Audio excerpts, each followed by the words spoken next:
Have you ever heard the sound of silence?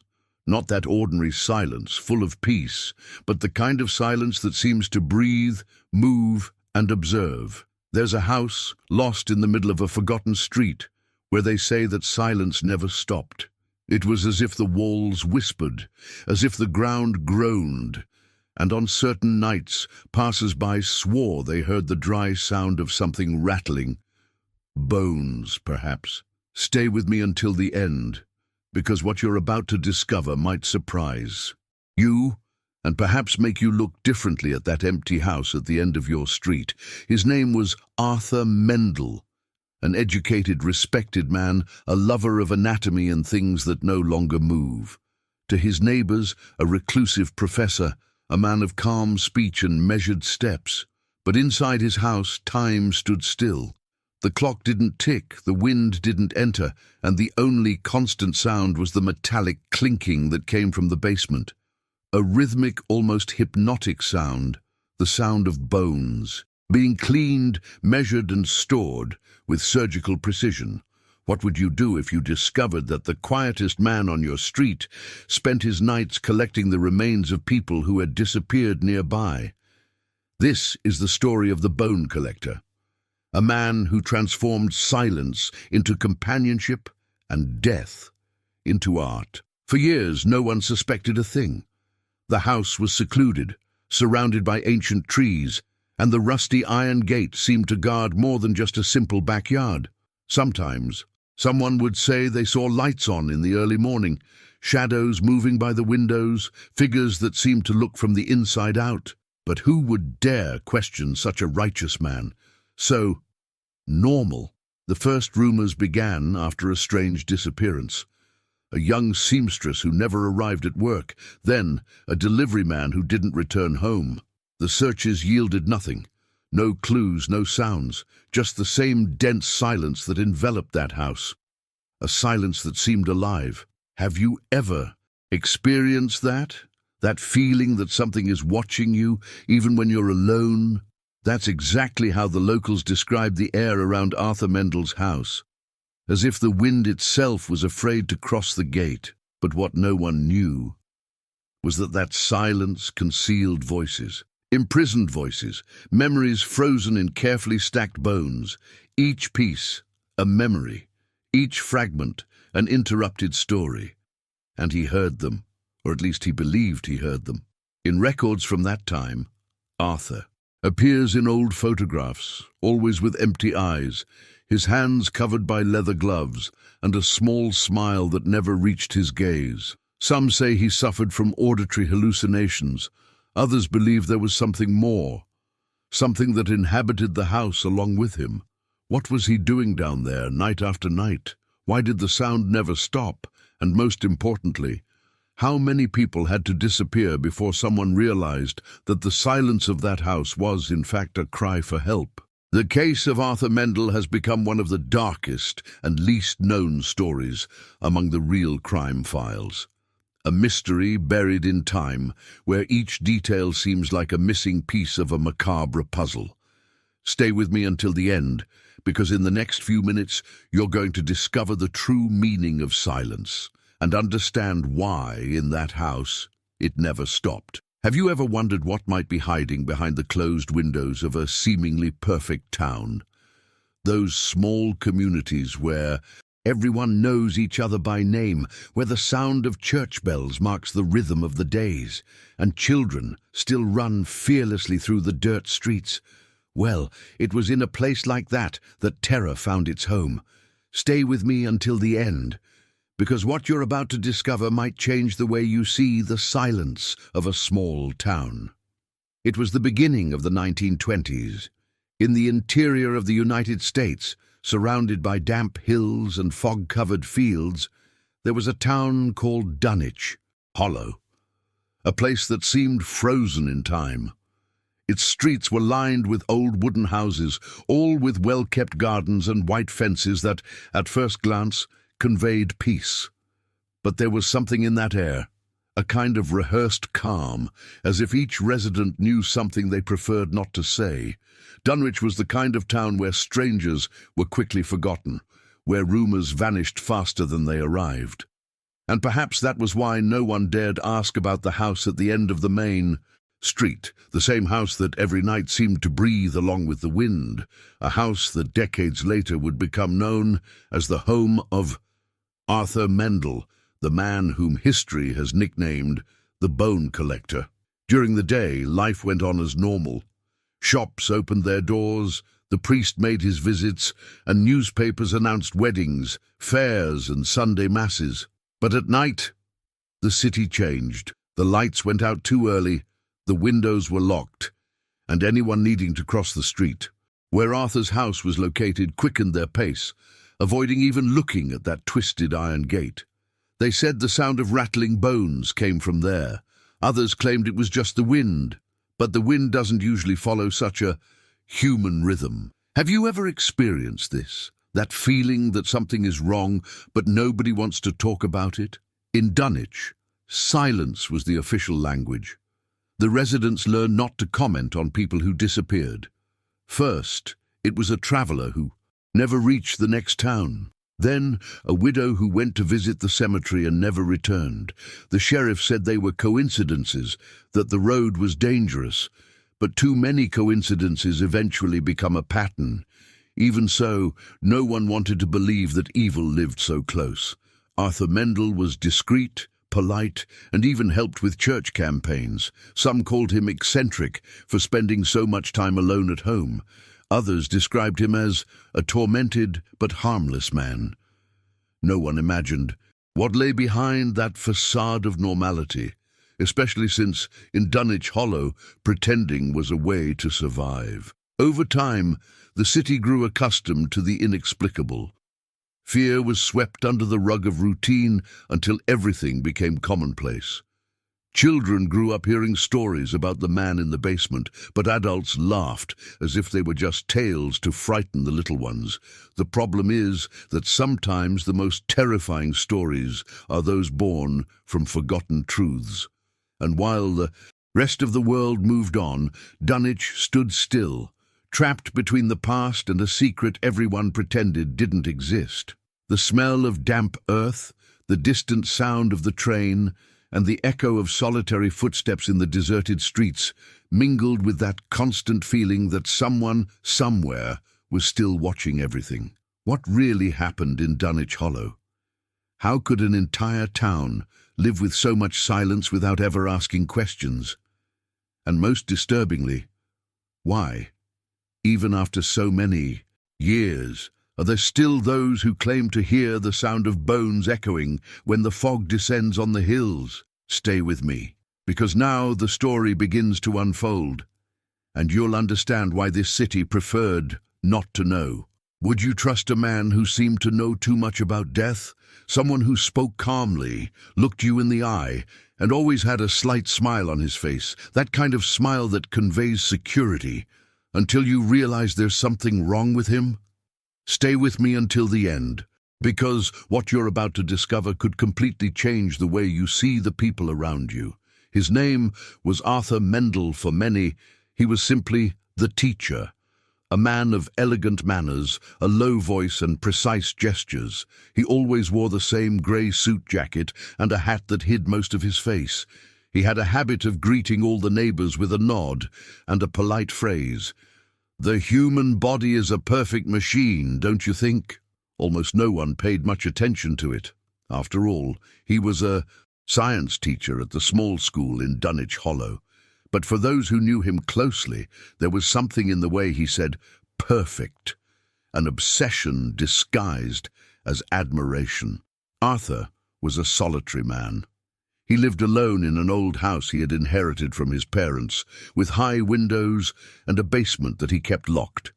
He said he kept old anatomy books and instruments there, remnants from his time at university. Sometimes the neighbors would see lights on late into the night and hear metallic noises like the clinking of tools being washed. "Research," he would say. "Science demands silence." And no one dared ask any more questions. Have you ever experienced that? That feeling that someone is too good to be true? Well, that's exactly how Arthur Mendel presented himself, an educated, reserved, cultured man, and, at the same time, completely indecipherable. During the day, he taught children how muscles, the skeleton, and the heart worked. At night, he immersed himself in medical books, jotted down formulas in notebooks, and drew bones with almost artistic precision. He said he studied the beauty of the human structure. But there's a fine line between curiosity and obsession, and Arthur crossed it a long time ago. What few knew was that he had been expelled from the university for reasons never disclosed. Some said it was due to disagreements with his superiors. Others, for something more serious, an experiment with corpses that had gotten out of control. But none of that mattered to the town of Dunwich Hollow. There, the past was a subject best forgotten, and Arthur knew how to use that to his advantage. As the months passed, he became an almost admired figure. He gave health advice, offered natural remedies, and helped with minor injuries. The kind of neighbor everyone wants around. But there was a shadow that followed him, a constant restlessness in his eyes, as if he were always hearing something that others couldn't hear. Some residents claimed to have seen him talking to himself at night in the yard, that he seemed to be conversing with someone who wasn't there, and when questioned, he would smile and reply, "They're just memories that still breathe." The most curious thing is that Arthur seemed to genuinely believe he was doing something good. He said he was studying to understand pain, to comprehend death, and to free people from suffering. But what nobody knew is that beneath that house he had already created his own laboratory, a place where the line between science and insanity dissolved with each passing night. Stay with me, because from here the story becomes even darker. You'll understand how a seemingly ordinary man, the kind professor, the helpful neighbor, transformed into one of the most disturbing figures in the history of Dunwich Hollow. What happened in that basement surpassed all limits of reason, and the silence, the same silence that covered the town, began to become complicit. Have you ever heard a sound that shouldn't exist? A noise so small yet so out of place that for a moment it seemed to cut the world in two. That's exactly how it all began, with a metallic sound coming from where no one expected it.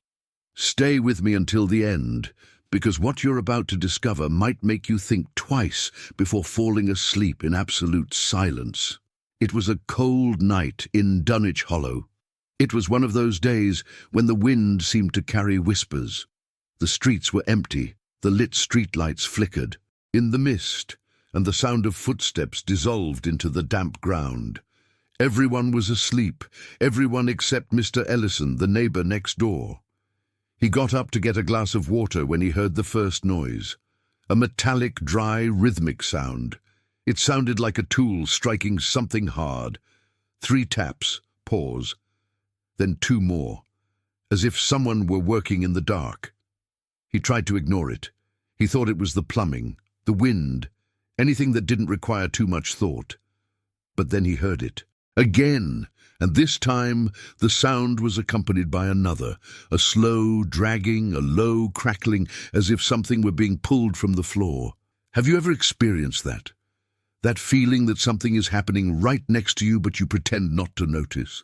Mr. Ellison later recounted that he stood there, glass in hand, trying to understand. The noise wasn't continuous. It was methodical, precise, as if it had a rhythm. And it was then that an old memory came to mind, the disappearance of the young seamstress months before. The last time she had been seen was precisely on that street, passing in front of the house of Arthur Mendel. The next morning the neighbor tried to forget about it, but the sound returned, and now it seemed more intense, as if something heavy had fallen and then been put back in place, a sound of iron scraping stone. That was enough. With trembling hands, he went to the sheriff, swearing that something was wrong in that house. When the police arrived, the gate was ajar. The garden, covered in dry leaves, exuded a sweet, almost imperceptible smell, like damp wood mixed with chemicals. The house was in absolute silence, the kind of silence that weighs on your shoulders. The only noise came from the basement, a constant, repetitive sound, like a pendulum striking metal. "Mr. Mendel," the sheriff called, but there was no answer. The basement door was locked, but the key was still in the latch. They descended slowly, illuminating their path with flashlights. The air was cold and thick, and each step seemed to creak with fear. The metallic sound grew clearer. Tlin, tlin, tlin, a regular, almost hypnotic beat, as if the space itself were breathing. When they reached the bottom of the stairs, the sheriff described the scene as something time had never managed to erase from his mind. There was a wooden table laden with surgical tools, all gleaming in the lamplight. On the walls, shelves held notes, anatomical drawings, and lined-up vials, each with numbered labels, and in the center of the room, a solitary chair facing nothing. The sound came from there, an instrument falling, swaying, striking the stone floor. The house clock had stopped at exactly 3:17 a.m., and somehow everything inside that basement also seemed suspended in time. Every detail had been left as if the owner were going to return at any moment. But what caught the investigators' attention the most wasn't the scene itself. It was what was behind it. Among the shadows of the basement, they discovered a smaller door hidden behind a wooden panel. And behind that door, something that would transform this case into one of the most disturbing stories in the history of Dunwich Hollow. What was inside was more than a crime. It was a collection, and what the sounds of that night revealed, no one has ever been able to forget. Stay with me, because what was found afterward, and how it all came to light, is the kind of truth that time tried to erase, but silence insisted on preserving. Have you ever wondered what a notebook can hide? How many dark truths can fit between yellowed pages, scribbled in precise handwriting, almost beautiful if it weren't for the content it held? Stay with me until the end, because what you're about to discover could completely change the way you see the mind of a murderer. When the police of Dunwich Hollow finally went down to the basement of Arthur Mendel, no one imagined what they would find there. At first glance, it seemed like just the laboratory of an eccentric man. Carefully aligned metal instruments, flasks with transparent liquids, and notes scattered across an old wooden table. But amidst that methodical chaos, something stood out more than any tool. A set of notebooks bound in dark leather, each numbered in gold ink. Sheriff Turner, who was leading the investigation, reported that he hesitated before opening the first one. The pages were cold, hardened by time, and the constant touch of hands that had turned them for years, and what he saw inside didn't look like anything a human being should write. In his notebooks, Arthur had drawn bones, human bones, with perfect anatomical details, exact measurements, observations of texture and density. Each drawing was accompanied by a meticulous note: femur, male, 32 years old, robust build, clean sound to the touch. There were dozens of these descriptions, and the more pages I turned, the clearer it became that this was not just a study. The entries followed a chronology. In each notebook, a period of time. In each period, a series of names. First initials, then full names, followed by dates and locations. Catherine L. disappeared on March 12th. Henry G. last seen on June 7th. Eliza, green eyes, delicate bone structure. It was as if each entry were an epitaph, a silent testament to someone who would never return home. What was most disturbing was the pattern. Arthur seemed to follow a logic, almost a scientific methodology. On some pages, there were maps with street markings, notes on times, weather observations, even comparisons between different samples. He recorded everything, every detail. Every bone had an owner, every skull a story. Have you ever experienced this? That feeling of reading something forbidden, something not meant to be seen, that's exactly how investigators described reading those notebooks. A mixture of fascination and horror. Because deep down, what they saw there wasn't just cruelty. It was organization, calculation, a mind that viewed death as an equation. Expert analysis from the time confirmed that the handwriting was entirely Arthur's. None of the notes appeared to have been written in haste. They were clean, controlled, almost serene. As if he truly believed he was doing important work. On some pages, he referred to himself in the third person. The observer concludes that the bone still retains vibrational memory. This sentence intrigued the experts. Vibrational memory. What did he mean by that? There were also passages that seemed like personal, almost poetic reflections. The silence of structures speaks louder than any voice. The body is merely the shell of sound. The soul doesn't leave, it only changes frequency. It was the delirium of a man obsessed with understanding what remains after life. And in a way, his notes seemed to seek an answer that science never gave him. But the most unsettling detail came when one of the researchers, leafing through the last notebook, noticed that the pages were blank until the last three.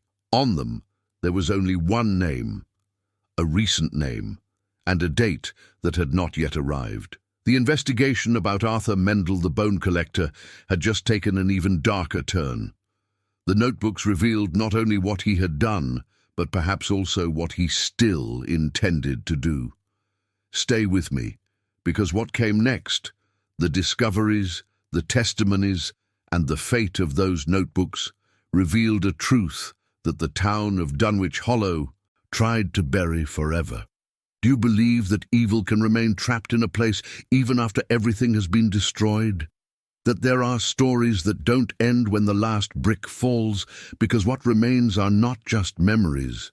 They are echoes. Stay with me until the end, because what you're about to discover might make you think twice before silently passing by an abandoned house. Decades have passed since the name Arthur Mendel the Bone Collector was whispered for the last time in Dunwich. Hollow, the city, has changed. New families have arrived, the streets have been paved, and progress has covered with concrete what was once fear. But there is something that time has not been able to erase. An emptiness. A feeling that lingers in the air whenever someone mentions the old house at the end of the main street, the place where the silence never stopped. After the investigation ended and the notebooks were collected, the house remained empty for years. The windows were sealed, the doors nailed shut, and no one dared enter. Not the most curious, not the story hunters, not the young people who, driven by the courage of the early morning, tried to challenge the legends. They all returned saying the same thing: the sound is still there. It was a faint, metallic, uneven sound, as if something continued to move on the ground. Some said it was the wind hitting the rusty pipes. Others swore it was the echo of what Arthur did every night. Silence in Dunwich was never commonplace. It had weight, it had memory, and somehow it still seemed to breathe through the cracks in what remained of the house. Over time, the place became a hotbed of stories and nightmares. Children born long after the incident recounted that if you stood in front of the gate for too long, you could hear footsteps inside, even with the house demolished. A sound of something being dragged, of metal against stone. Some said they saw lights, others claimed to smell formaldehyde mixed with wet earth. One boy once swore he heard a voice calling his name, a calm, studied voice, like that of a teacher. Have you ever experienced this? The feeling that the air changes when you talk about something that time has tried to forget. That's how the residents described Dunwich Hollow. The crime was over, but the fear continued to live there. The oldest residents recount that during the autumn rains, the ground where the house stood seemed to vibrate, as if something beneath the earth was still, trying to move.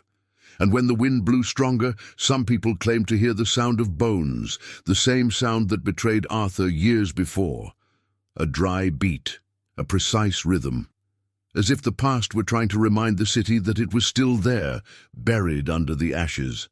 The site was finally demolished in the late 1950s. No investor wanted to rebuild there, no church wanted to bless the land, and every attempt to rebuild something on the site ended in accidents, unexplained noises, or simple abandonment. They say the last man who tried to buy the land heard knocking on the bedroom floor during the night, 3 short knocks, then 2 long ones, the same pattern Arthur used in his experiments. He moved out the next day and never returned. Today, the land is just an empty space, overgrown with weeds and forgotten on maps. But those who pass by are sure that if you stop for a moment and close your eyes, you can hear it. The sound, always the sound. And that's why, even today, residents say that in Dunwich Hollow, silence is not a sign of peace. It's a reminder, an echo of the horror a man left behind, and which somehow continues to try to speak. Stay with me, because what happened afterward, and what they discovered on that land years later, shows that the silence of that house was never just an absence of sound. It was something much deeper, something that time could not bury. Do you believe that silence can have a voice? That sometimes it's not the absence of sound, but the presence of something that refuses to go away? Some say that in Dunwich Hollow, even after all these years, the silence still speaks. Stay with me until the end, because what you're about to discover may change how you understand fear and what it leaves behind. The case of Arthur Mendel, the bone collector, it didn't end when he was taken away. It didn't end when the basement was emptied, nor when the house was demolished. The real horror began afterward, in what remained, in the air, in the memories, and, above all, in the silence. That same silence that seemed to accompany everything he did, as if it were an extension of his mind, a shadow that never fell silent. The oldest residents say that Mendel didn't collect bodies. He collected stories. Each bone, each fragment represented a voice, a desperate attempt to fill a void that consumed him. And even now, decades later, some swear that the sound of the bones still echoes, not in walls or basements, but in the very atmosphere of the city. Have you ever experienced this? That strange feeling of being alone at home, and yet feeling like someone is watching you? In Dunwich Hollow, that feeling was never just paranoia. It was a constant, invisible presence, as if the entire town breathed memories that no longer belonged to anyone. People tried to move on, to build new lives, to create new stories. But the past doesn't fade when the ground still holds the echo of what happened. The accounts never stopped.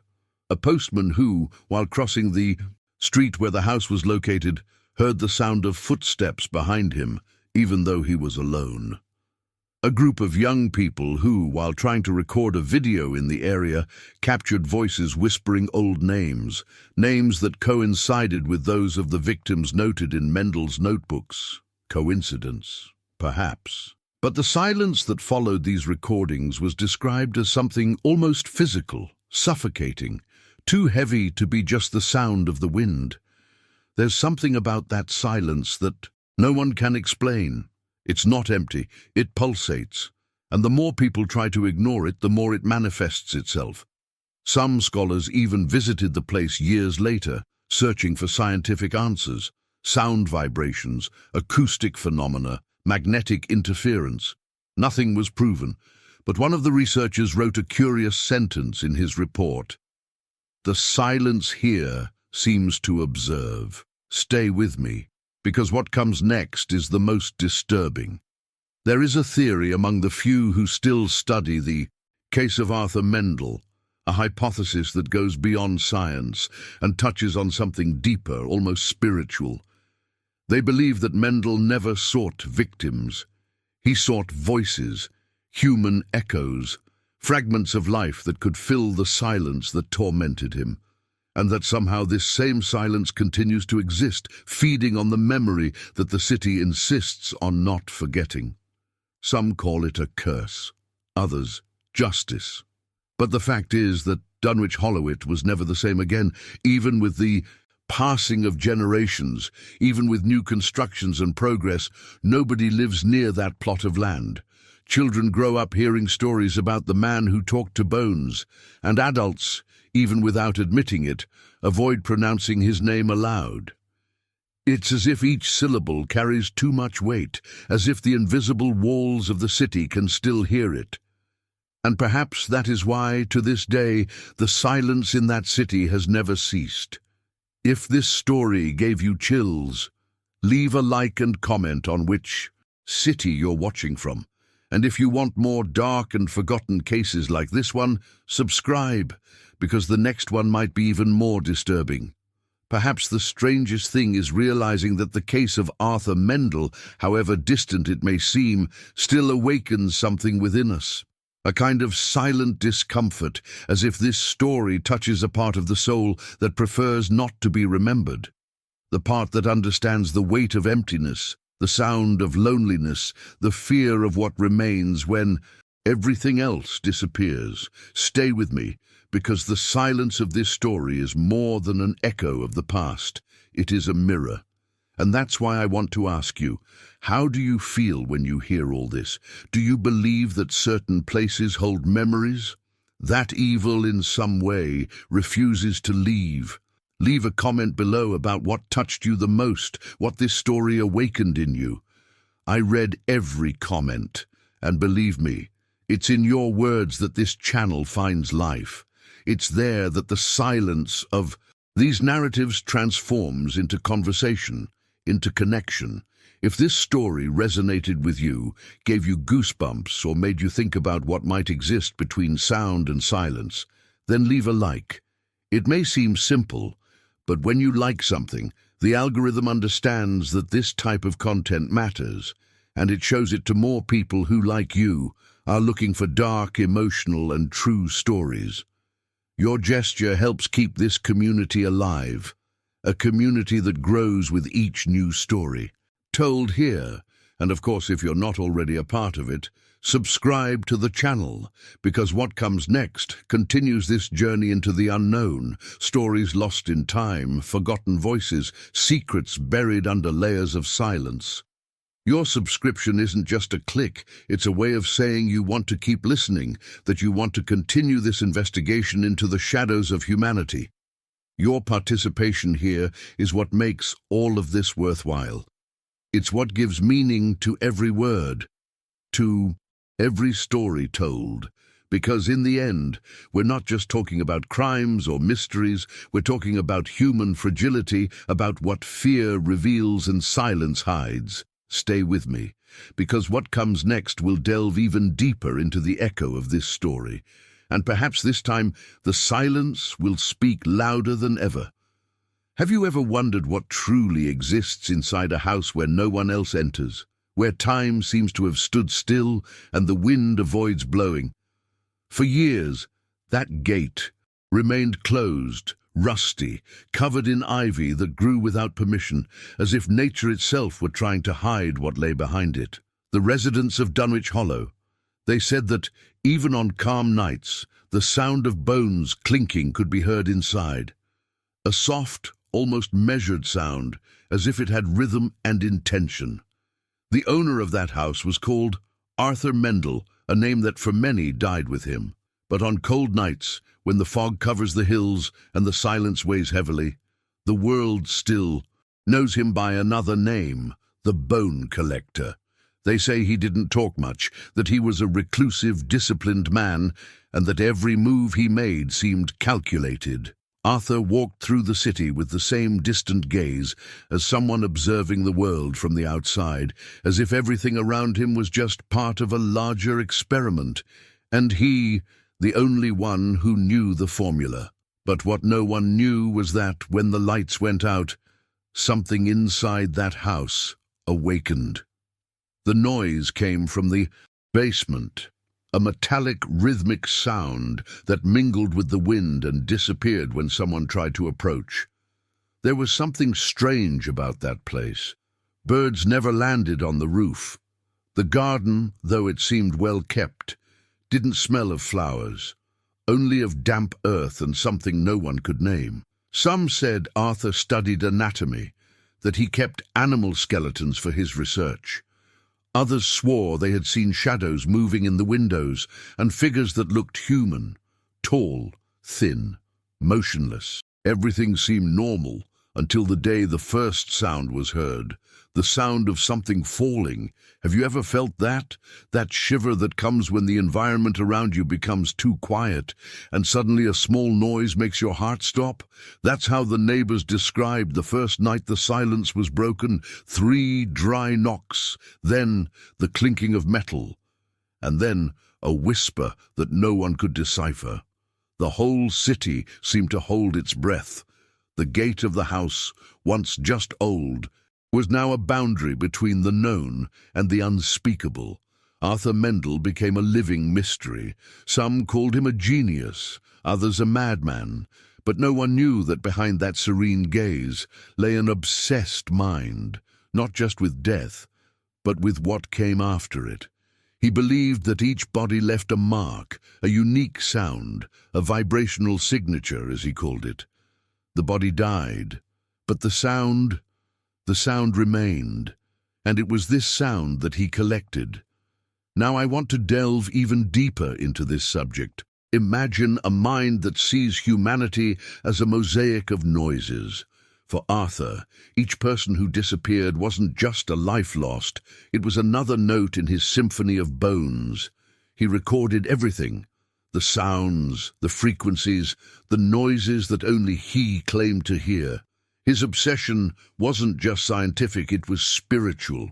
He believed he could decipher the hidden truth that united body and soul, that the secret of existence lay in the vibration that remained after the last breath. This mindset led him to a place of no return. Gradually, his house transformed into a temple of the inaudible, a space where silence was not emptiness, but presence. The impact of this on Dunwich was devastating. People began to disappear without explanation, and fear spread through the narrow streets of the town. No one wanted to believe it, but everyone knew. Somehow, everything began and ended in that house. The story of Arthur Mendel is more than a crime narrative. It's a journey about a man's transformation into something he didn't understand. It's about decisions made in darkness, about the thin line between curiosity and madness, about the human desire to control what cannot be controlled. In the depths of his mind, he didn't see himself as a murderer, but as a researcher of the soul, someone seeking to understand the sound of what the world calls silence. As time passed, the sounds inside the house seemed to change. The rhythm was different, softer, more restrained, as if, little by little, Arthur himself was becoming part of what he was collecting, and perhaps that's exactly what happened. The gate remains there to this day, covered in rust and moss. Some residents claim that when the wind blows in the right direction, it's possible to hear the tinkling coming from the abandoned lot. Others say it's just the sound of memory, the echo of something that refuses to die. But those who have heard it up close, who have felt the weight of that still air, are sure that it's not just the wind. Because there are silences that speak, there are houses that remind us, and there are stories that remain alive even when the world tries to forget them. Comment below. That makes sense to me. There was something in Dunwich Hollow.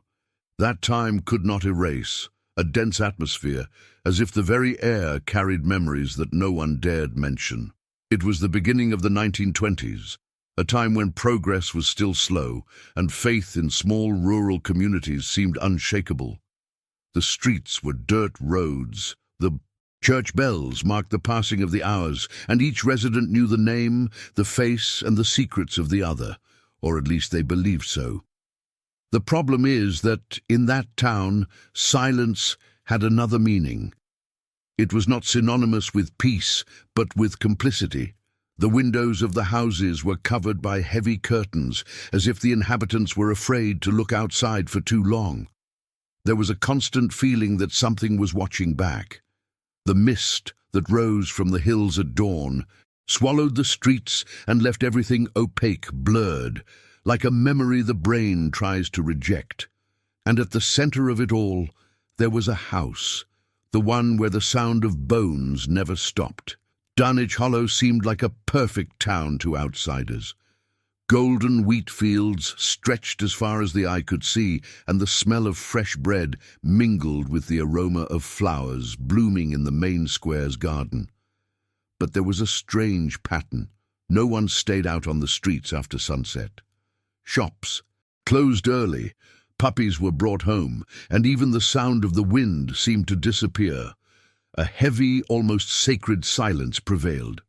People lived as if they were following an invisible rule, an unwritten law that stated, don't speak, don't look, don't ask.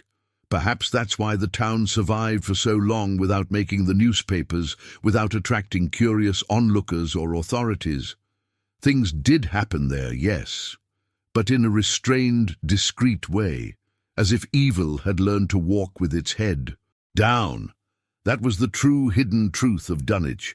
Evil wasn't in the shadows, but in the smiles. Now I want to delve even deeper into this subject, because it is precisely in this contrast between appearance and truth that the story of Arthur Mendel begins to take shape. He arrived in the city in 1918, shortly after the end of the war, saying he needed a quiet place to continue his research. Educated, refined, and with a serene way of speaking, he quickly won the trust of the residents. After all, who would suspect a professor who spoke about science and progress in a city frozen in time? The older people saw him as a cultured man, the ladies respected him for his gentleness, and the children feared him without knowing why. There was something in his eyes, an excessive, almost rehearsed calmness that made people uneasy.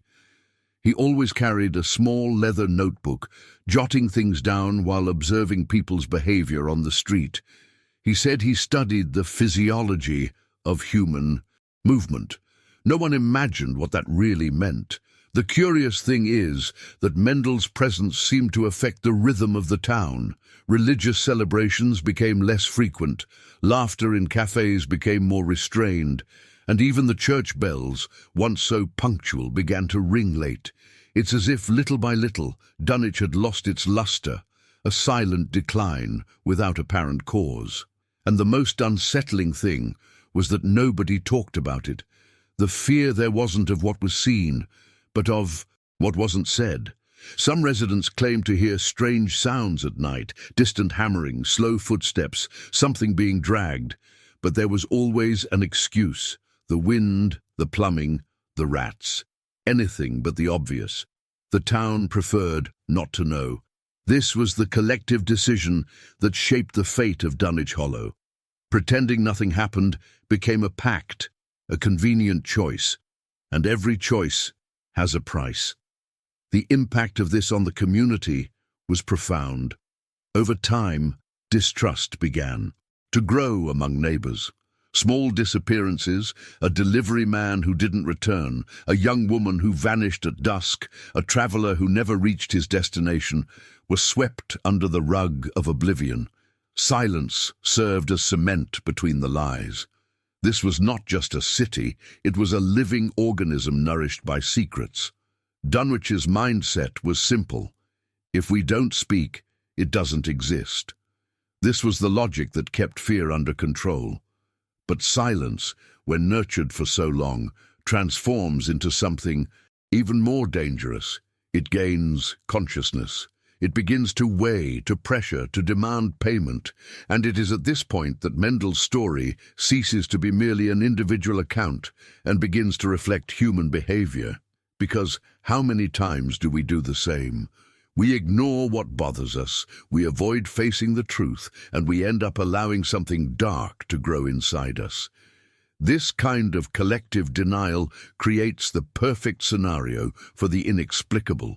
And in Dunwich, everything conspired to distort reality. The lines between reason and superstition became blurred, and no one knew anymore what was legend or fact. There were reports of voices echoing through the alleys, even when no one was around. Children said they saw motionless figures in the fields at night watching, and yet the next day dawned as if nothing had happened. The town smiled, swept the sidewalks, and pretended that fear didn't exist. But fear was everywhere. In the locked doors, the interrupted conversations, the quick glances that averted whenever Arthur Mendel's name was mentioned. The fog that covered Dunwich didn't just come from the weather. It came from minds tired of hiding the obvious, and every sigh of silence was an unspoken confession.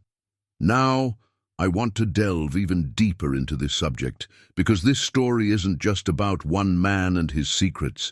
It's about an entire society that chose to close its eyes to what it didn't want to see. It's about the power of the decisions we make in the name of convenience, about how fear shapes mindsets, destroys truths, and transforms the very notion of humanity. Perhaps that's the most terrifying thing about Dunwich Hollow. It wasn't the house, or the cellar, or the sound of bones. It was the silence. A collective silence, built by ordinary people, sustained by small daily omissions. Because sometimes the real horror isn't in the monster, it's in those who allow it to exist. Comment below. I'm on this journey too. They say monsters aren't born in the shadows. They learn to move within the light, and Arthur Mendel, he was living proof of that. At first glance, he was just another ordinary man from Dunwich Hollow. He was perhaps even more respected than most. Educated, discreet, with a way of speaking that blended calmness and authority. He had the kind of presence that made people feel safe, even when they should feel the opposite. He always wore simple, clean suits in neutral colors, and walked with his hands clasped behind his back, observing the ground, as if carrying too many thoughts to share with the world. The town saw him as a dedicated teacher. The children called him Mr. Mendel, and even the most mischievous bowed their heads when he passed by. He taught science at the local school and spoke with such sincere passion about the human body that many students said they felt like they could hear their own hearts beating in his words. His voice was soft, but there was something about it, a tone that the more attentive described as absent, almost too enchanted by what he was saying. He didn't speak of the body as a whole, but as a collection of parts, a complex machine that could only be understood by disassembling itself piece by piece. During the day, Arthur was a man of simple habits. He went to the bakery every morning, greeted the postman, and made small notes in a leather notebook he always carried in his pocket. In the afternoon, he spent hours in the city library, reading books on anatomy, biology, and natural philosophy. At night, when the city lights began to dim, he returned home, and it was there, in the basement, that his true nature found its voice. Now I want to delve even deeper into this subject, because the contrast between who Arthur was and what he did is what makes his story so disturbing. He wasn't the type of man who shouted or showed anger. His evil was unhurried. It was methodical, cold, silent. While others lost control, he watched. While the world slept, he worked. He claimed to study the human body, but no one ever saw his notes, and when they did, it was too late. The basement where he spent his nights was his sanctuary, a space few ever saw, but everyone imagined. There were rumors about the metallic sound escaping through the cracks, the sweet smell of formaldehyde, the flickering lights that turned on and off in the middle of the night. When questioned, Arthur smiled. He said he was building educational models, reconstructing skeletons to teach anatomy to students. No one doubted him. After all, who would suspect a man who spoke so naturally about science? The truth is that Mendel's fascination with the human body was never merely academic, it was almost spiritual. He believed that each bone held a story, a kind of physical memory, as if the body still retained fragments of the soul. He said that death was not the end, but a transformation, a passage of energy. And in a way, this justified him. He believed he was preserving people, studying them, understanding what remained after life had ended. This type of mentality is what makes the story so disconcerting. Arthur didn't see victims. He saw samples. He saw structures. And within his mind, what he did was almost an act of devotion to science. He recorded everything with precision, measurements, temperatures, textures, even observations about the sound each bone made when moved. The same sound that years later the residents would swear they heard echoing in the empty house. The people of Dunwich remember small details about him. The way he would wipe his hands with handkerchiefs, even when they weren't dirty, his unsteady gaze when someone spoke of pain, and his strange habit of sniffing the air before answering a question. None of this seemed alarming in isolation, but together they formed a portrait of someone who no longer belonged to the same world as the rest. There was also a kind of magnetism about Arthur. He had a gift for inspiring trust. People told him things, secrets, confessions, fears. He listened patiently, as if each human story were a piece of a puzzle he had been trying to solve for years. And perhaps that was what was most frightening later, realizing that for him, the pain of others was not something to be avoided, but studied. Now I want to delve even deeper into this subject, because the story of Arthur Mendel isn't just about a man who lost his mind. It's about the boundary between curiosity and obsession. What happens when the pursuit of knowledge transforms into a cult? When the mind, instead of serving truth, begins to feed on it? Arthur believed he could hear the sound of life within death. He said that every human being had a unique frequency, a sonic residue that never completely disappeared. It was this belief that led him to collect what others considered remnants. For him, they were fragments of an eternal symphony. The moral dissonance of this thinking is what is most frightening. Because, in a way, Mendel believed he was doing good. He didn't see himself as a murderer, but as a misunderstood scholar. He spoke of transcendence, of understanding the essence of existence. And yet, each step taken in this quest pushed him deeper into the abyss. This is the darkest part of human nature, when logic justifies horror, when coldness disguises itself as purpose. The neighbors of Dunwich began to notice small signs. A puppy that disappeared, a cart that never returned, and that nocturnal sound that no one could explain. But the town remained silent. The silence was the barrier between appearances and what lay hidden behind them. Arthur walked through the streets and everyone greeted him respectfully, without imagining that at night his hands wrote notes about the decomposition of the human body, about the behavior of bones to the touch, about how sound changed when the cold arrived.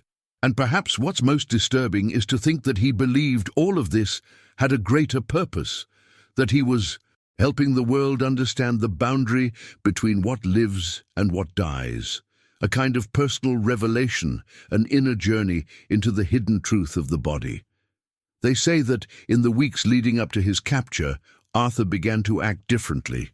He talked to himself in the streets, smiled at nothing, and sometimes stood in front of a wall as if he could hear something coming from within it.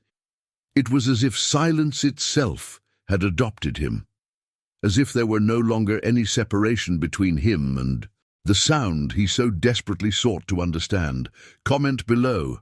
That makes sense to me. It was the sound that betrayed him. A simple metallic noise, but so out of place in that silent dawn that it seemed to cut through the air like a blade. People often say that evil hides in the dark, but sometimes it reveals itself in an almost banal way, in a small, repetitive, insistent sound. On that cold night, Mr. Ellison, Arthur Mendel's neighbor for over 10 years, woke up to that sound. At first, he thought it was the wind banging against some loose gate, but the noise came from inside the house next door. 3 dry knocks, then the dragging of something heavy. A pause, 2 more knocks, and then silence. The kind of silence that brings not peace, but expectation. He tried to go back to sleep, but the sound returned, now louder. A metallic crack, like iron against stone, and then what seemed to be an object falling to the floor. His heart raced. It was a sound that didn't belong to the night, nor to any ordinary human movement, and that's what made him get up, open the window, and look outside.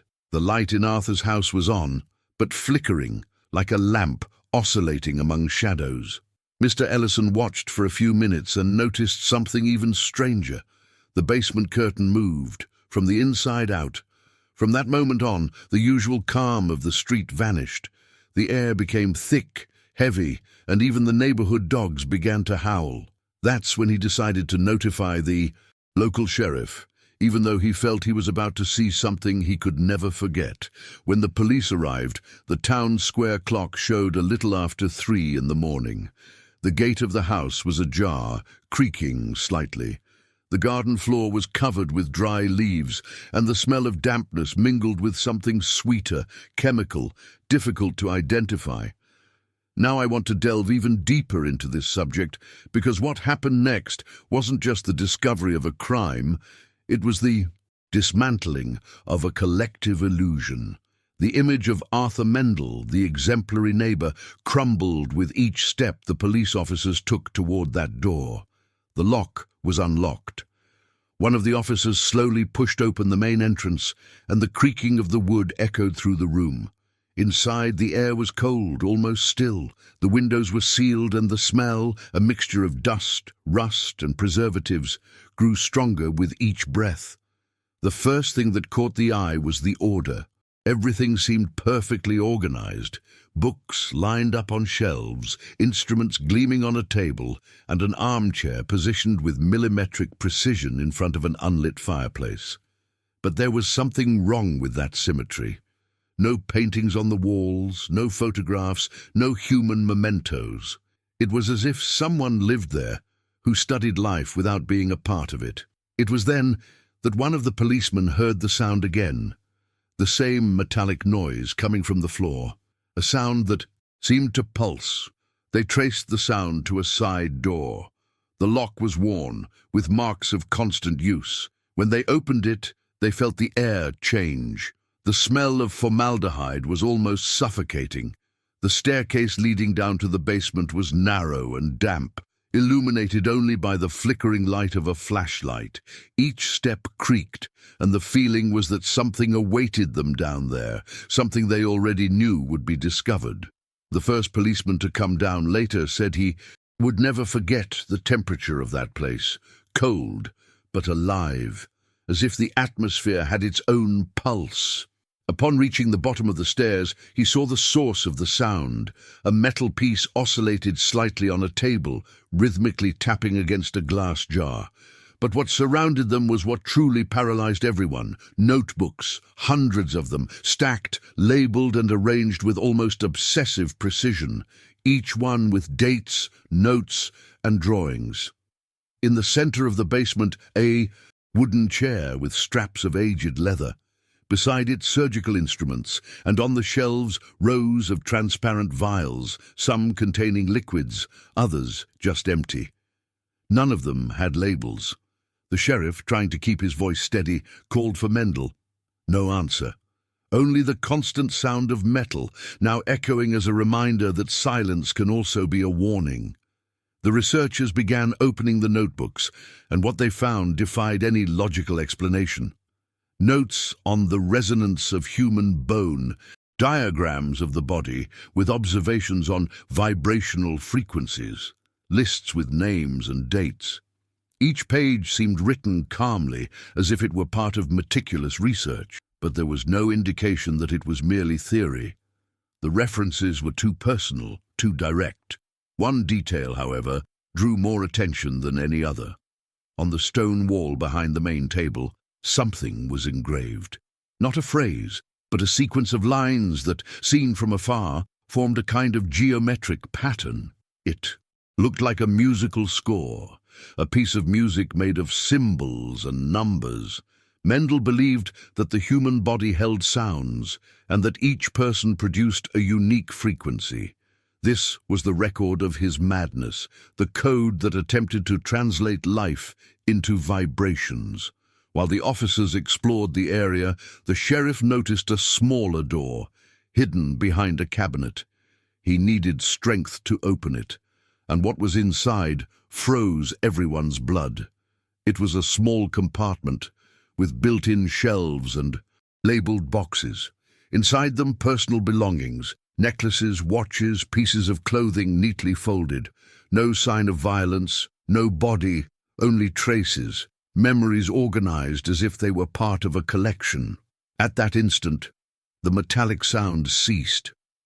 The silence that followed was so absolute, it felt like a weight on their shoulders.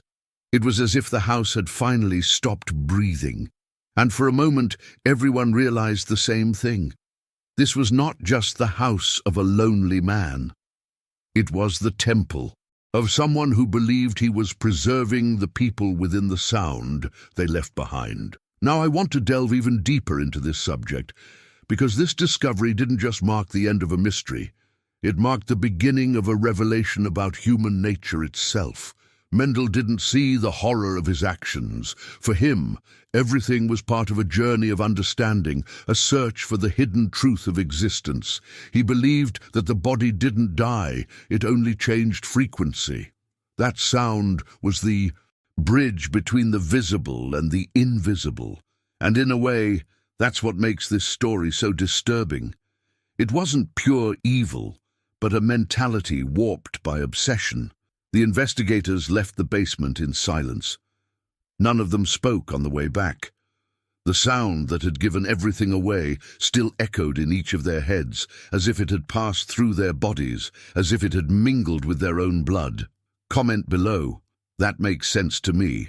When they opened the first notebook, the sensation was like turning on a light in a room the city had chosen to keep dark. The cover was varnished leather, its edges worn as if touched hundreds of times by patient hands. Inside, yellowed pages with impeccable handwriting, without erasures, without haste. At the top, a simple title, Field Observations. Below, the date and time. Everything began and ended with time.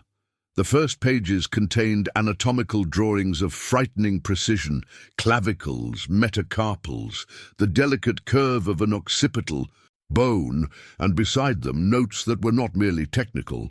Clean sound to the touch, resonance similar to thin glass, vibrational memory preserved. The expert drew attention to the vocabulary.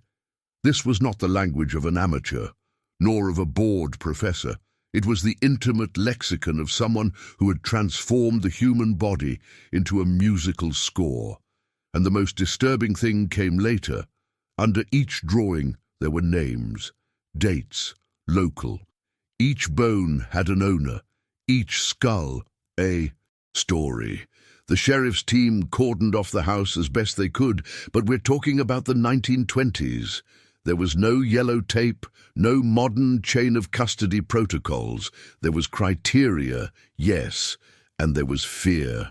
2 men in cotton gloves took turns reading, while a typist carbon-copied everything worth preserving. The notebooks were numbered, and the chronology traced a line spanning 3 winters.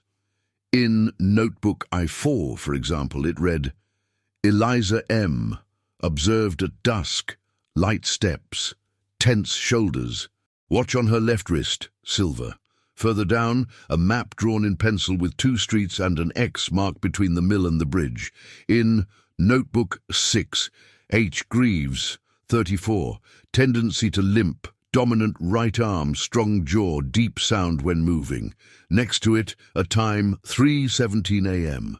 The same time the house clock was found stopped on the day of the police raid. Coincidence or some kind of signature? The county experts, few in number, tired and limited by the techniques of the time, tried to give scientific form to what they read. They compared ink, measured writing pressures, cross-referenced dates with missing persons reports. They discovered that the graphite varied subtly between seasons, as if Arthur adjusted the tool to the paper's humidity. They noted that during rainy weeks, the handwriting became deeper, slower, without ever losing its elegance. And amidst the rigor, the human detail emerged. Testimonies that previously scattered suddenly fit together. The baker remembered. The teacher buying 2 bottles of alcohol a week to clean school instruments. The parish nurse swore that he once asked if bones sang differently when they had a cold. Old Ellison, whom they always laughed at, recounted the metallic touches with the precision of someone who had counted them on his fingers. 3, pause, 2, pause, 3. Now, I want to delve even deeper into this subject, because the strength of this investigation didn't just come from the technique, it came from the transformation of the mentality of a city that always preferred not to know. The impact of each page read peeled away, one by one, the layers of collective self-deception. They hid for years behind excuses like wind, plumbing, rats. But there, in black and white, were Arthur's decisions written as a report. Suitable day for collection, clear sky, low temperature, quiet streets. Record the sounds before dawn. The words collect and record were repeated like a refrain. There was a clear methodology, a hidden truth that the author himself believed he was revealing. And this serenity without affection, this laboratory tone applied to the absence of people, is what most froze the eyes of the reader. Behind the scenes of the police work, inevitable flaws were exposed. The county lacked solid forensic dentistry. Fingerprints were a novelty applied irregularly. Reagents were lacking. Training was lacking. Courage abounded. Even so, they began to cross-reference names from notebooks. With undelivered letters, forgotten wallets, photographs kept in albums that time had almost erased. In at least 4 cases, a detail in the notebooks matched reality. Young Eliza's silver watch, the traveller's tweed jacket, the bird tattoo on Henry's forearm, the blue ribbon in Catherine's hair. There were no bodies, but there were frozen narratives, objects that outlived their owners like tiny witnesses.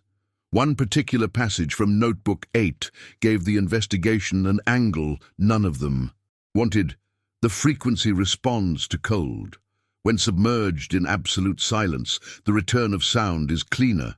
The word submerged sounded an alarm. They searched wells. They scoured the shallow bed of the creek that cut through Dunwich, turned over drainage ditches at the end of the road. Did they find fragments? Few. And it is here that the difference between myth and fact made everything even more painful. Where legend demanded exposed bones, reality yielded crumbs, textile fiber in a tree, root, a piece of metal with initials, a lock of hair caught in a seam. It was little, or it was all they could have. The sheriff wrote in his own report, "We don't have the body of the story. We have the sound of the story." Meanwhile, the police began to identify movement patterns noted by Arthur. He wasn't walking randomly. He chose clear nights, avoided illuminated intersections, and preferred the background noise of the last train's wheels to mask his footsteps. His notes resembled a combination of map and musical score, streets drawn like stave lines, points marked like notes, time intervals defined as if composing not just a route, but a measure. It was a music teacher from the school, an irony that only life allows, who suggested he wasn't just writing, he was listening. The investigation's journey also became a mirror for the city. With each labeled box that came out of the basement, a different silence was born on the sidewalks. Not the complicit silence of before, but the silence of those who begin to recognize their own negligence. People who swore they knew nothing began to remember details that, in isolation, seemed innocent. A sweet smell on a Sunday afternoon, an overwashed shirt hanging late into the night, a package wrapped with excessive care. Small revelations, but which, added together, built an almost irrefutable narrative. The kind neighbor had transformed lives into a method. A technical detail in the notebooks caught the attention of the younger experts, the notes on ambient temperature and how the sound changed with thermal variations. There were no recordings, Not at that time, but Arthur tried to transcribe the inaudible as one records taste without a tongue. He created his own vocabulary: glazed sound, leather sound, sand sound. The investigators, skeptical and fascinated, copied each term. Science didn't help them name it, nor did it need to. What mattered was the objective trace: names, dates, places, habits, times. The kind of precision that only exists when someone is willing to give up everything that would make them human. And yet, there were lapses. In one notebook, a date was swapped. In another, a name was written twice, with slightly shaky handwriting. These errors, microscopic, acted like windows. They showed that even the most rigid method has cracks. In one of them, they discovered a reference that didn't fit the Dunwich chronology. A visit to a neighboring town made 2 months before the first official disappearance. Had it all started there, or was that merely the preparation of a terrain that Arthur had chosen for convenience? The decisions of a man seeking absolute control almost always begin long before the first act. Now I want to delve even deeper into this subject, because it's impossible to read these notebooks and not confront the question that remains when the pages end. At what point does curiosity become worship? At what instant does the search for understanding transform into the right to possess? Arthur's mentality reveals a specific type of power, the power of those who confuse observing with having, measuring with commanding, studying with dominating. For him, the body was available territory, the object that did not defend itself. But ironically, what remained were not the objects. It was the reverberation of each name written as if immortalizing a note. If each skull held a story, the entire city came to hold the echo of these stories without ever hearing them completely. The experts finished collecting evidence at dusk, when the light outside became the same color as the pale brown folders they piled on the table. The sheriff closed Notebook 9 with a gesture that mixed respect and disgust, and the typist removed the last sheet from the roll with tense hands, as if her fingers didn't want to touch it for another second. Outside, the street had already returned to its usual appearance. Curtains, quick footsteps, eyes that don't meet directly. But something irrevocable had happened. The house, for the first time, seemed to emit no sound, and this new silence, heavy, still, sounded like a temporary end. Temporary, because the city would still need to confront what it had ignored, and because the notebooks, however meticulous, were only half of a truth that remained missing. Comment below. I'm on this journey too. Even after the notebooks were taken away, the house remained there, silent, motionless, but with a presence impossible to ignore. For weeks, the grounds were surrounded by curious onlookers and reporters who came from distant cities. Everyone wanted to see where the bone collector lived, as if the simple act of looking at the closed windows would reveal something that the papers and reports couldn't explain. But no one could stay there for long. The silence of the place was suffocating, thick, almost material. Some said that the wind passing through those walls sounded different, as if each current of air carried echoes of what had been done inside. Time seemed not to circulate, as if that piece of the world had stopped. In the first few months, some tried to restore the house. An outside merchant bought the land, planned to transform the place into a guest house, and even started renovations. But the workers gave up one by one. They told stories of tools disappearing, noises coming from the basement even with the door sealed, and a constant feeling of being watched. One bricklayer reported that, while hammering the wall, he heard a hollow, different sound, as if something were hidden behind the plaster. When they tried to break through the section, the power went out. After that, no one returned. The project was abandoned, and the house returned to its former state, quiet, motionless, guarding secrets that refused to be revealed. Now I want to delve even deeper into this subject, because the impact of that case wasn't limited to the headlines of the time. It shaped the mindset of an entire generation in Dunwich Hollow. People began to distrust their neighbors, their friends, their teachers. Fear seeped into the simplest conversations, the emptiest streets, the glances exchanged between those who once greeted each other with a smile. Somehow, everyone felt complicit, not for having participated, but for having remained silent. This silent guilt spanned decades. The evil of Arthur Mendel wasn't just in the acts he committed, but in the invisible transformation he caused in the people who survived his presence. The hidden truth of Dunwich was this: the town preferred silence to truth, and when the truth finally spoke, it screamed too loudly. The newspapers exploited the case for months, until the subject became too heavy, even for the most curious. Arthur's name was avoided, replaced by nicknames, metaphors, euphemisms. The man in the grey house, the professor in the basement, the collector. It was as if pronouncing his full name would reopen the doors everyone wanted to keep locked. And yet, however much they avoided talking about it, no one could stop thinking about it. Over time, legends arose. Children swore they saw lights flashing on the property. Drivers claimed to hear the sound of metal clanging when passing by in the early morning hours.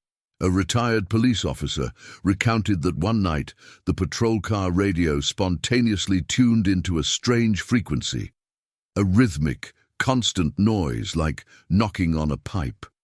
When he turned it off, the sound continued for a few seconds. He never patrolled that street again. The most frightening thing is that, as the years passed, the stories changed, but the sound remained the same. There is something profoundly human in this need to make sense of what we don't understand. Perhaps that's why the people of Dunwich created their own versions of what happened. Some said that Arthur still walked at night, that his spirit wandered the town collecting echoes of forgotten voices. Others believed that the house absorbed so much suffering that it became alive, an organism made of memories. There were even those who argued that the victims were not just bodies, that part of them remained there, mingled with the silence, unable to rest. And somehow, all of this meant that the site never ceased to be a point of fear and curiosity. Even demolished, the house still existed in another way. The empty space that remained seemed to breathe. Those who passed by said they felt a sudden shiver, a pressure in the air, as if time stood still for a few seconds. The sound that betrayed Mendel continued there, invisible, resonating in the memories of those who dared to come near. A sound that didn't come from the ground, nor from the walls, but from within, from the silence itself. The city tried to reinvent itself. New generations arrived, new businesses, a movie theater, a modern school. But no one built on that land. It was as if the land had been marked, a dead spot within a living map. Some young people turned the place into a challenge. They bet on who could stay still there the longest, in the middle of the land, during the night. Almost all of them returned before 5 minutes had passed. They claimed to hear whispers, metallic touches, and the dry sound of something falling to the ground. None of them could explain what they felt, only that their bodies reacted before their minds, a primal, profound fear, as if every cell recognized the danger. Now I want to delve even deeper into this subject because the legacy of horror isn't just in the crumbling walls, but in the decisions people make when trying to live with the memory. The transformation Dunwich underwent was silent, but irreversible. Families left the town. Others arrived without knowing the history and little by little felt the weight of what wasn't seen. It's curious how fear seeps into everything, the architecture, the routine, the way someone closes the window before going to sleep. Mendel is gone, but the mental pattern he left behind remained, that of observing too much, distrusting too much, remaining silent too much. The few remaining records of the case were stored in filing boxes in the basement of the police station. Over the years, humidity corroded some of the papers, and some pages became illegible. What survived are fragments, descriptions of sounds, vague testimonies, overlapping dates. None of them answers the essential question: why? And perhaps that is why the case has never been forgotten. The absence of an answer has become the true ghost of Dunwich Hollow. The fear of the inexplicable is more persistent than any presence. Nowadays, when someone mentions the story, the tone of the conversation changes. Some tell it with pride, as if it were part of local folklore. Others lower their eyes and change the subject, as if the simple act of remembering were dangerous. This is how the horror perpetuates itself, not by the violence itself, but by the reverberation it causes in the souls that remain. The sound, the silence, the memories, everything blends together, and somehow the echo of that house still lives on in the voices that try to forget it. Perhaps this is the true punishment, the inability to erase what has become part of the very earth. Evil sometimes doesn't need a body to continue existing. It feeds on memory, grows in the cracks of forgetfulness, and spreads through time like a rumor that never loses its strength. The city has changed its name twice, but the wind remains the same sound, the same silence that even without walls still speaks. Comment below. That makes sense to me. Some say that certain stories never end. They just change form, and, in a way, that's the case with Arthur Mendel, the Bone Collector. This is one of those stories that continue to exist, even after time tries to bury them. The silence that took over Dunwich Hollow after his death. It wasn't the kind of silence that brings peace. It was the silence that observes, that weighs, that seems to move on its own. The kind of silence that carries echoes, and those echoes are still there.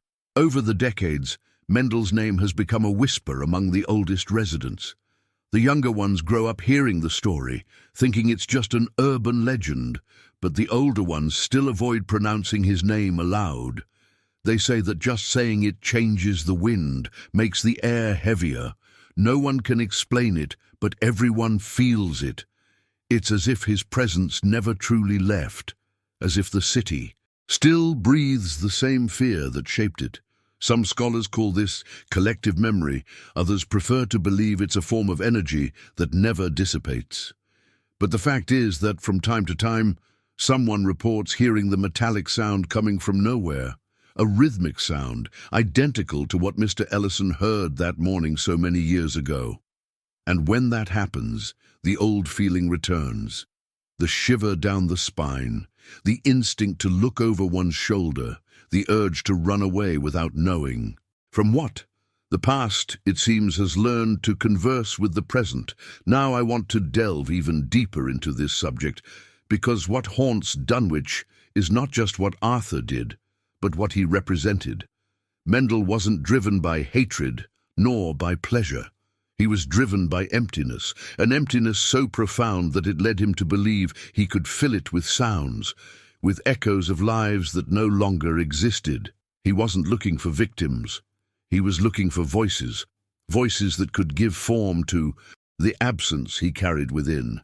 And perhaps that's precisely why his presence still echoes, even after so much time. The silence he created never stopped, because it was never just his. It was the silence of the entire city. This story is less about death and more about what loneliness can do to the human mind. It's about the transformation of an ordinary man into something he himself didn't understand. Arthur wasn't born a monster. He became one by trying to understand the sound of emptiness. And that's perhaps the most frightening part, realizing that evil often doesn't begin by screaming. It begins in silence, in isolation, in small absences, in decisions that seem harmless until they become irreversible. The town learned from it, or at least tries to believe it did. The people of Dunwich became more distrustful, more cautious, but also more introspective. It's as if the case left an invisible scar, a constant reminder that danger doesn't always come from outside. Sometimes it's born within us and grows, nourished by what we don't say, by what we leave in the dark. The hidden truth is that Arthur Mendel was merely a mirror of a society that was already sick. It just didn't know it. There are reports that years later, researchers returned to the site of the old house to investigate the acoustic phenomenon that the residents claimed to hear. They brought modern equipment, frequency sensors, and high-capacity recorders. Nothing registered the sound, and yet everyone claimed to have heard it. One of them described the noise as the sound of something trying to exist but failing. And it was at this point that legend merged with science, creating a mystery that no one has been able to solve. Dunwich's mentality was shaped by this uncertainty. The town became a place of introspection, where people speak softly and avoid unnecessary noise. Silence became part of the local culture, almost an unconscious ritual. It's a cruel irony. The man who sought to understand sound left an entire town prisoner of silence. Perhaps this was the last form of control he exerted over everyone, even after death. But there's something even more unsettling about all this. When we look at Mendel's story with the distance of years, we realize that he wasn't just studying bodies. He was studying the very nature of absence. He wanted to understand what remained of a life after it ended. And at its core, this quest isn't so different from the one we all have. The desire to leave something behind, to be remembered, not to disappear completely. The difference is that in his case, the quest became an obsession. And obsession, when it knows no bounds, transforms into an abyss.